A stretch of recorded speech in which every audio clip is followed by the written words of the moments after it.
The Mamba mentality. 10 non-negotiable disciplines for daily greatness. Imagine every single day as a completely blank court, and you're standing at center court, holding the ball, waiting for the whistle. That ball in your hands, that represents the choices you make the exact second your eyes open in the morning. Now the real question, the only question that actually matters, is this. What play are you about to execute? You see, every single day is an absolute obsession with self-improvement. It's a relentless, unyielding opportunity to sharpen your skill set, lock in your mental focus, strip away your weaknesses, and elevate your entire existence to a level that nobody else can touch. But that elevation doesn't happen by accident. It doesn't drop into your lap because you wished for it, hoped for it, or prayed for it. You have to force it to happen. You have to demand it from yourself every living second, without compromise, without hesitation, and without making a single excuse. Think about the very first moment you wake up. Before your feet even touch the floor, a decision has already been made somewhere in your mind. Are you going to rise as the person who controls the day, or are you going to let the day control you? That decision, repeated every morning for years, is what separates the people who quietly build empires from the people who quietly build excuses.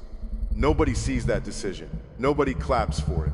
There's no highlight reel for the internal battle you win at 5 in the morning when the bed is warm and the outside world is cold and dark. But that invisible battle is the entire foundation of everything visible that comes later. One of the absolute greatest, most fundamental lessons I've ever learned in my entire career, the very engine behind the Mamba mentality, is this. Success isn't some mystical, complicated secret reserved for the chosen few. Success is nothing more than a relentless, uncompromising commitment to a few simple, fundamental disciplines, executed with absolute perfection and zero variance every single day. Failure, on the other hand, isn't a sudden, dramatic collapse. Failure is simply a few small errors in judgment, a few lazy habits, and a few weak choices repeated day after day after day, until you eventually wake up and realize you've been left behind. People love to romanticize failure as some catastrophic event, a single terrible decision, a dramatic collapse under pressure, a moment you can point to and say, that's where it all went wrong. But that's not how it actually works. Failure is quiet. Failure is boring. Failure is the alarm you snoozed 11 times. Failure is the workout you cut short because you were tired. Failure is the phone call you didn't return, the extra rep you didn't take, the film session you skipped because there was a good show on television. None of those moments feel significant in isolation. That's exactly why they're so dangerous. They compound silently, invisibly, until one day you look up and the gap between you and the person you wanted to become has become a canyon. The razor-thin line between ultimate victory and complete, devastating failure lives entirely in the microscopic details you choose to master on a daily basis. It's never the massive, dramatic transformations that look good on camera. It's the quiet, unglamorous, painfully repetitive details. The extra 500 shots in a dark gym, the relentless film study at 2 in the morning, the early wake-up calls when your body is screaming at you to stay in bed. It's the things most people overlook, discount, or ignore that compound over time into pure, unquestionable greatness. I've broken this relentless daily process down into 10 non-negotiable areas that you must demand improvement in every single day. We're going to attack these 10 areas with speed, absolute clarity, and zero fluff, so we can transition straight into our goal workshop and get down to real, actionable work. Number 1, attitude. The absolute cornerstone of everything is your attitude. Look at how incredibly powerful your mindset actually is. Your attitude is the floor you stand on and the ceiling you reach for. If you elevate that mindset just a fraction of a percent every single morning, you'll watch it completely transform every single aspect of your game, your career, and your life. Now, someone might look at me and say, it's just an attitude. It's just how I happen to feel today. I'm telling you right now, that's a weak loser mindset. It is never just about how you feel. Your attitude dictates your entire reality. It's how you attack problems, how you dominate challenges, how you react when the pressure is suffocating, how you endure pain, and how you elevate the people around you to step up. Make no mistake. Attitude works like a physical law of nature. Your attitude is a magnet. It either pulls elite opportunities, high-level people, and ultimate success directly towards you, or it repels them instantly. Think about it. Have you ever encountered someone who walks into the room radiating negativity? Someone who complains about the grind, whines about the refs, makes excuses for why they failed, and finds a problem for every solution no matter how capable they are. How much real, sustainable, championship-level success do you think that kind of mindset attracts? Zero. Absolute zero. Because a weak negative attitude builds an unbreakable, self-imposed barrier against growth, achievement, and excellence. On the flip side, when you lock in with an aggressive, positive, solution-oriented mindset, you create an unstoppable force. You don't just wait for opportunities to appear. You command them, you pull them in, you dominate them, and you redefine what is humanly possible. Here's the part most people miss about attitude. It's not something you feel your way into. It's something you build through repetition, the exact same way you build a jump shot. You don't wait to feel like shooting well before you go to the gym. You go to the gym and the feeling follows the work. Attitude operates the same way. You don't wait to feel motivated or inspired. You choose the posture first, shoulders back, eyes forward, mind locked on solutions, and the internal feeling catches up to the external commitment. Fake it until you make it is bad advice for skill, but it's decent advice for attitude, because attitude is a muscle, and muscles respond to repetition regardless of how you felt on any given rep. Watch how elite performers talk to themselves in the mirror before a big moment. It's never passive, it's never uncertain. It's declarative, aggressive, and forward-looking. That internal language shapes external output. If you walk around all day narrating your own limitations, "I'm not good at this. I always mess this up. This is too hard for me," you are literally training your brain to expect and produce failure. Flip the script. Every single time a negative thought enters, replace it immediately with an action-oriented statement. Not empty positivity, but functional confidence. "I haven't mastered this yet, and I'm going to put in the work until I do." Number 2, discipline. The second pillar you must improve daily is your discipline. People love to talk about motivation. Motivation is a complete myth. Motivation is fleeting, it's emotional, and it vanishes the second things get hard, cold, or uncomfortable. Discipline is what keeps you in the gym when the lights are off, the crowds are gone, and your muscles are burning. Discipline means doing what you hate to do, but doing it like you absolutely love it. It's the commitment to execution regardless of how you feel, what the weather is like, or whether anyone is watching. If you want to dominate your field, you don't negotiate with yourself. You set the standard, and you meet it every single day, no matter what. Discipline is fundamentally different from motivation in one critical way. Motivation requires an emotional trigger, while discipline requires only a decision made once and honored repeatedly. Think of discipline like a rail system. Once the tracks are laid, the train doesn't need to be convinced every morning to move forward. It simply follows the structure that's already in place. That's what a disciplined life looks like. You build the tracks, the non-negotiable habits, the fixed wake-up time, the scheduled training blocks, the protected hours for deep work, and then you stop relying on daily willpower to keep you moving. The system does the work that motivation used to fail at doing. This is why the most successful people in any field, sports, business, art, academics, all tend to build extremely rigid routines around their most important work. It's not because rigidity is glamorous. It's because rigidity removes decision fatigue. Every time you have to decide, in the moment, whether you're going to work out or study or grind, you're spending precious mental energy on a decision that should have already been made the night before. Discipline is deciding once, in advance, and then simply executing what you already decided. There's also a deeper psychological layer to discipline. It builds trust with yourself. Every single time you honor a commitment you made to yourself, even a small one, you are making a deposit into your own self-trust account. Every time you break that commitment, you're making a withdrawal. Most people don't struggle with external trust nearly as much as they struggle with the internal kind. They've broken so many promises to themselves that their own word has become worthless in their own mind. Discipline rebuilds that. Every kept promise, no matter how small, strengthens your belief that when you say you're going to do something, you actually do it. Number 3, physical condition and energy. Your body is the machine that executes your mental vision. If your body is weak, your mind will eventually break under extreme pressure.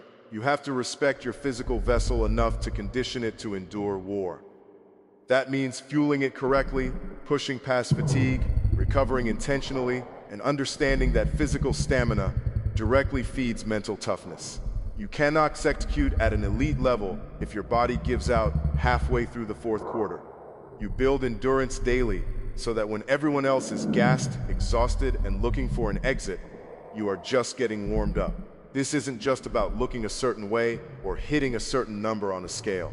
Physical conditioning is really about building a reservoir of capacity that you can draw from when everything else in your life demands more than usual. When you are physically prepared, stress doesn't hit you the same way it hits someone who has neglected their body. Your nervous system is more resilient. Your sleep is deeper. Your recovery from setbacks, physical and emotional, is faster.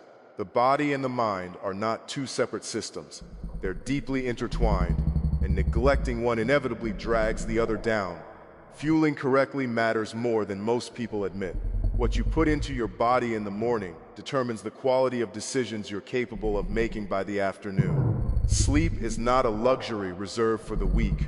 Sleep is a performance enhancer, arguably the single most underrated one in existence. Recovery is not the opposite of hard work. Recovery is what makes the next round of hard work possible. Elite performers don't treat their bodies as afterthoughts. They treat their bodies as the primary piece of equipment they'll ever own. Because unlike every other tool in their life, this one cannot be replaced or upgraded. It can only be maintained. Building physical endurance daily doesn't mean pushing to exhaustion every single day. It means being consistent enough over a long enough period of time that your baseline capacity keeps rising. The goal isn't a single heroic day in the gym. The goal is a body that, by default, can handle more stress, more hours, and more demand than it could handle a month ago. Number 4, focus. In a world full of noise, notifications, low-value entertainment, and constant distractions, focus is a superpower. Most people fail not because they lack talent, but because their attention is fragmented into 1,000 useless directions. You have to train your brain to filter out the noise and zero in on the single task in front of you with laser precision. When you are training, you are 100% in the workout. When you are studying, you are completely immersed in the detail. Cut out the extra chatter, eliminate the fluff, narrow your vision down to the target, lock in, and refuse to break eye contact until the job is done. Focus today is under attack in a way it has never been under attack before in human history. Every app on your phone is engineered by teams of extremely smart people whose entire job is to fracture your attention and pull it back to their platform as often as possible. If you don't actively fight for your own focus, it will be taken from you, piece by piece, notification by notification, until you no longer even remember what sustained concentration feels like. This is why elite performers treat focus as something to be protected with the same intensity most people protect their money. They create boundaries. Phone in another room during deep work, specific blocks of time reserved exclusively for the highest value task, hard rules about when input is allowed and when it isn't. This isn't about willpower in the moment. It's about designing an environment where the path of least resistance is the focused path, not the distracted one. There's a concept worth internalizing here. Task switching has a cost. Every time you jump from one task to another, even something as small as checking a notification, your brain doesn't instantly refocus on the original task. There's a residue left behind, a lag in cognitive performance that can last several minutes. If you're switching tasks every few minutes throughout your entire day, you are never actually operating at full cognitive capacity. You're perpetually recovering from the last interruption. Real focus, the kind that produces elite output, requires long, uninterrupted stretches where the mind is allowed to sink completely into the work. Number 5, emotional mastery. You cannot let your emotions dictate your performance. Winning requires stoicism under pressure and hyper-awareness when things go wrong. If an official makes a bad call, if a play breaks down, if life throws an unexpected curveball, reacting with anger or frustration is a waste of vital energy. You acknowledge the situation instantly, adapt, and execute the next play. Elite performers don't get high on success or devastated by temporary setbacks. They stay grounded, steady, and relentless. Control your emotions, or your emotions will control you and destroy everything you've built. Emotional mastery does not mean suppressing what you feel. Suppression is not control, it's avoidance. And avoidance always finds a way to leak out later, usually at the worst possible moment. Real emotional mastery means feeling the full weight of the emotion, acknowledging it honestly, and then choosing your response deliberately instead of reacting automatically. There's a gap between stimulus and response, and inside that gap is where your actual power lives. The wider you can make that gap through practice and awareness, the more control you have over your own outcomes. Think about how quickly a single bad possession can spiral into an entire bad quarter if you let frustration compound. One missed shot leads to frustration, frustration leads to forcing the next shot leads to another miss, and now you're in a downward spiral that has nothing to do with your actual skill level and everything to do with your emotional regulation. The players and performers who separate themselves at the highest level are not the ones who never feel frustration. Everyone feels it. They're the ones who have trained themselves to reset within seconds instead of minutes or hours. This applies far beyond sports. In business, a single difficult client conversation can throw off your entire day if you let it. In relationships, one moment of miscommunication can spiral into resentment if emotional reactivity takes over. The skill of resetting quickly, acknowledging the emotion, extracting the lesson, and moving immediately to the next action is one of the highest leverage skills a person can develop because it protects everything else you're building from being derailed by a single bad moment. Number 6, knowledge and tactical IQ. Physical talent alone will only take you so far. Elite intelligence is what makes you immortal in your domain. You must improve your mental craft every day. Study the best who came before you. Break down tape, read, analyze systems, understand the underlying mechanics of your industry, and learn why things work, not just how they work. The more you know, the slower the game moves for you.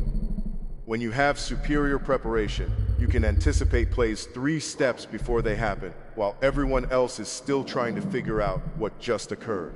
There's a massive difference between knowing what to do and understanding why it works. Anyone can memorize a playbook, a script, a set of steps. But when circumstances shift, and they always shift, the person who only memorized the steps is lost, while the person who understands the underlying principles can adapt in real time. This is why studying the fundamentals, the history, the why behind your craft matters so much more than most people realize. Surface-level knowledge breaks down under pressure. Deep understanding holds up. The idea that the game slows down for prepared people isn't a metaphor. It's a description of an actual cognitive phenomenon. When you've studied a domain deeply enough, your brain starts recognizing patterns faster than conscious thought can process them. What looks like instinct to an outside observer is actually the compressed result of thousands of hours of study and repetition. The chess grandmaster doesn't calculate faster than a beginner. They recognize patterns the beginner has never been exposed to. So entire branches of possibility get eliminated instantly, leaving only the moves that actually matter. This is why the habit of continuous learning cannot stop once you reach a certain level of competence. The moment you believe you know enough is the exact moment your competitors, who never stopped studying, begin to pass you by. Read outside your field, not just inside it. Cross-pollination of ideas from unrelated domains often produces the breakthroughs that pure specialization never could. Number 7, accountability. Stop blaming external circumstances, bad luck, teammates, bosses, or timing for your shortcomings. Look in the mirror. Everything in your life, your current skill level, your financial status, your physical shape, your mental state, is a direct result of the standards you have accepted. When you make a mistake, own it completely. Analyze why it happened, fix it immediately, and take full responsibility for the outcome. True leaders and ultimate competitors don't look for scapegoats. They own the results, good or bad, and use every failure as fuel to sharpen their edge. Accountability is uncomfortable because it removes every excuse in one motion. It's far easier in the short term to blame the referee, the market, the economy, your upbringing, or bad luck. Blame feels good because it protects the ego, but blame also strips you of power, because if the cause of your problem lives outside of you, then the solution also lives outside of you, and you become a passenger in your own life. Accountability, painful as it is in the moment, hands the power back to you. If the problem originated with your choices, then the solution is also within your control. This doesn't mean external factors don't exist. Bad luck is real. Unfair situations are real. But the question that matters isn't whether external factors exist, it's what you're going to do about your response to them. Two people can face the exact same unfair circumstance. One spends their energy complaining about how unfair it was. The other spends that same energy adapting, adjusting, and finding the next available path forward. Only one of those two people ends up better off 6 months later. Radical accountability also builds credibility with the people around you. When you're the person who owns mistakes immediately and fixes them without excuses, people trust you more, not less. Ironically, admitting fault builds more respect than deflecting it ever could, because everyone can sense when someone is being honest versus when someone is protecting their ego. Number 8, embracing discomfort and pain. Growth never happens in your comfort zone. If everything you do feels easy, smooth, and comfortable, you are stagnating. You have to actively hunt down discomfort. Put yourself in situations that make you sweat, that intimidate you, that push you to the absolute limits of your ability. Welcome the discomfort, because that pain is the exact threshold where growth occurs. When you train yourself to run toward difficulty rather than away from it, you become completely unshakable in high-stakes environments. Comfort is a trap disguised as a reward.